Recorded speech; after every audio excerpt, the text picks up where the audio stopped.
Hey everybody, welcome to Thursday of week 12 for 166A. Just like last time, you're going to need staff paper and a pencil. This is going to go quickly just like last time, so be prepared to pause the video, to write things down, and to go back and listen to things again.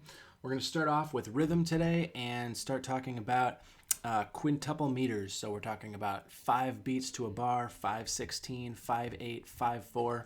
Take a look at this first one. Sometimes when you are working in a quintuple meter, either reading or dictating, you might want to try and break up the measures into either 3+2 or 2+3. That works pretty well on this one. We can divide every bar into a set of 2 eighth notes and then a set of 3 eighth notes. 1, 2, 1, 2, 3, 1, 2, 1, 2, 3. You can pause the video and try this whole rhythm yourself, and that will work the whole way through. Every single measure can divide into 2+3. That doesn't always work though. Take a look at this one, starting in the first full measure. We start off thinking 3+2 is going to work, feeling the quarter note as the beat. 1, 2, 3, 1, 2, 1, 2, 3, 1, 2, 1, 2, 3, 1, 2, 1, 2, and then it falls apart because in that fourth full bar, it breaks up better as 2+3. So if this is helpful, go ahead and use it. Often in an example, you can use a lot of it as 2+3 or 3+2. You might have to switch depending on what the music does. Personally, I find it easiest to just count to 5 in every measure. 1, 2, 3, 4, 5. 1, 2, 3, 4, 5. And then whatever happens with the grouping, you'll be ready for it.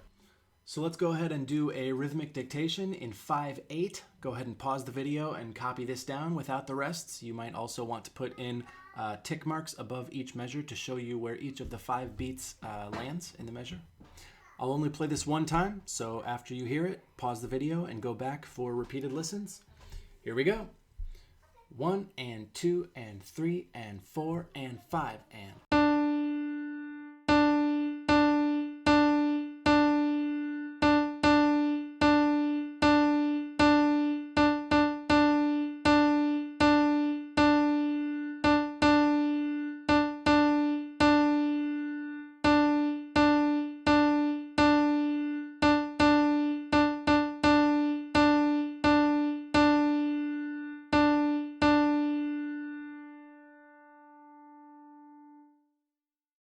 Go back now for repeated hearings, and here come the answers.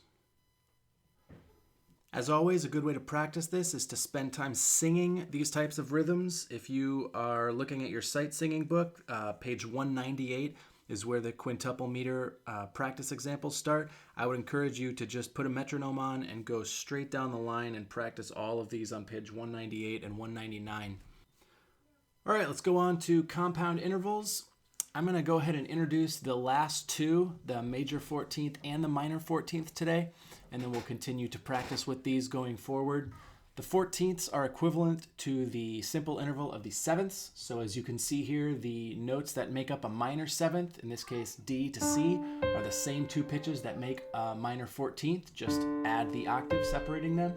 Same thing with a major 7th, here from D down to E flat. If you take that E flat down the octave, you have the major 14th. So they sound the same and they're spelled the same. It's just a matter of adding that extra octave in to make it a compound interval. Just like last time, I'm not going to play all of the compound intervals we've talked about. That would be all of them now. But for today, we're going to mix up just the ones that you might get confused with 14ths. So I'm going to mix these up between major and minor 9ths. Compound tritones, which again you can notate as an augmented 11th or a diminished 12th, depending where you put the top note, and the major and minor 14ths, which we have just introduced.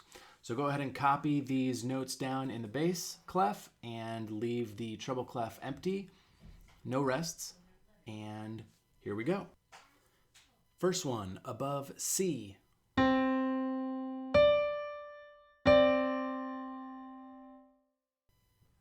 And again.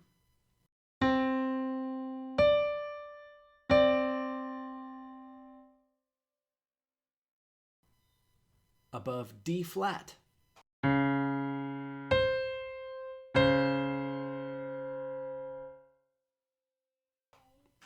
And again.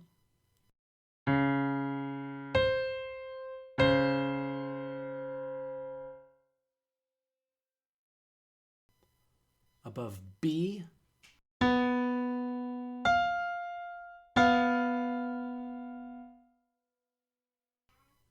again.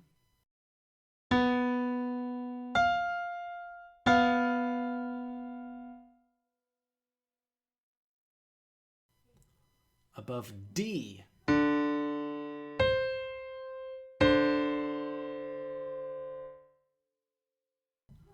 And again.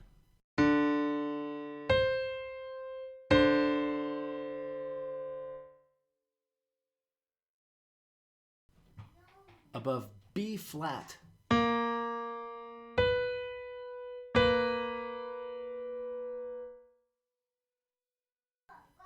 And again.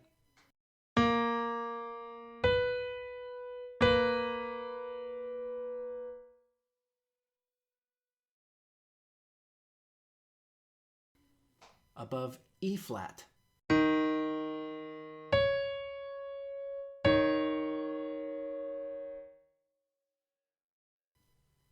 And again.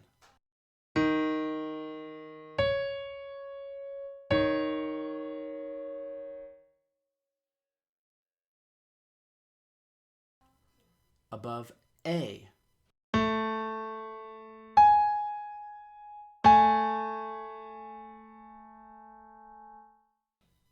And again.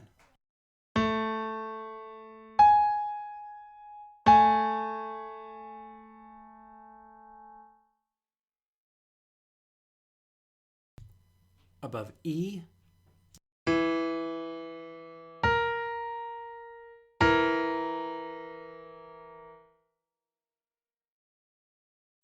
And again.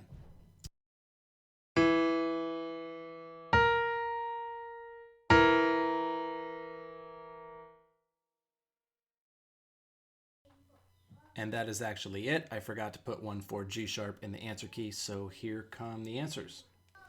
I would encourage you, if you can get to a piano while you're looking at this, to actually play and sing these intervals, even though they're pretty large leaps. You don't have to sing it beautifully, but just find a way to produce these notes and feel what it feels like for your voice to navigate that extra jump of the octave. And hopefully that will help if you practice that way to identify these more quickly as we continue going forward. Next time I'll be mixing up all the compound intervals, so be ready for that. Just for fun, listen to this chord. The lowest note, this note, is a C. Think about what the different intervals are. What is the first interval above the C, and then what is the next interval above that? And then what is that top note? And the answer is, we would call this C minor 2 or C minor add 9. It's C, G, E flat, D. Just for fun.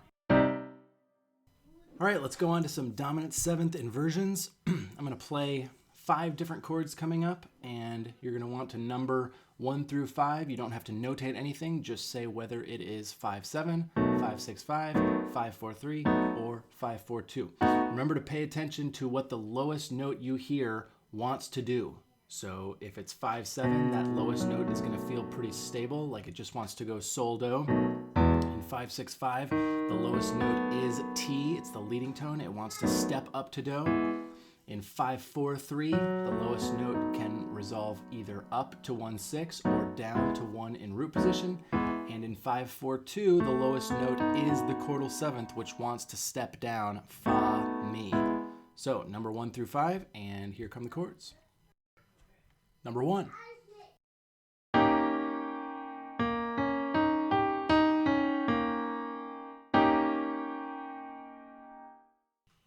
And again.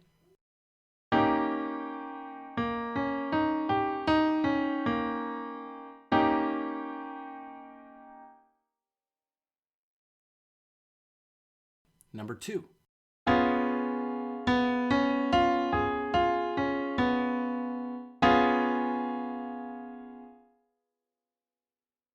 And again.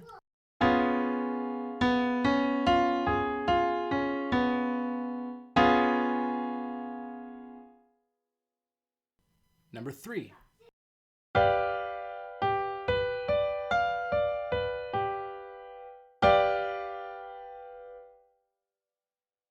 And again.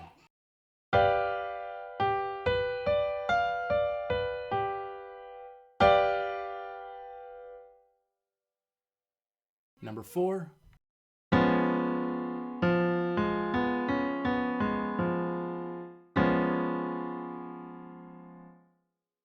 And again.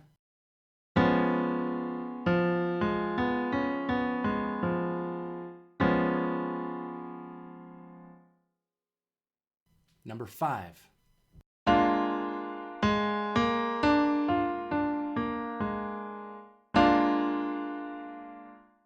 And again.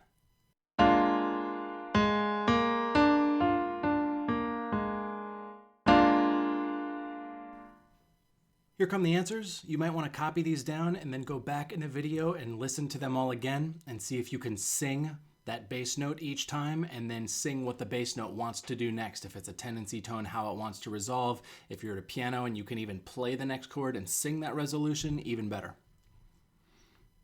All right, let's go on to one more thing. We'll do a harmonic dictation. Go ahead and copy this down. 2 chords per bar. So don't write the rests, but the rests are where each next chord will go. Be on the lookout for non-chord tones in the soprano. All the non-chord tones we've talked about in theory are potentially in play here. Watch for inverted chords, inverted sevenths. I will play this again for now just one time, so go back in the video and listen again as many times as you need. Here we go, G minor.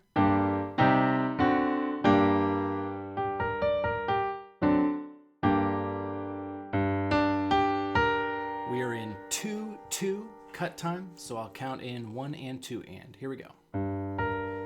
1 and 2 and.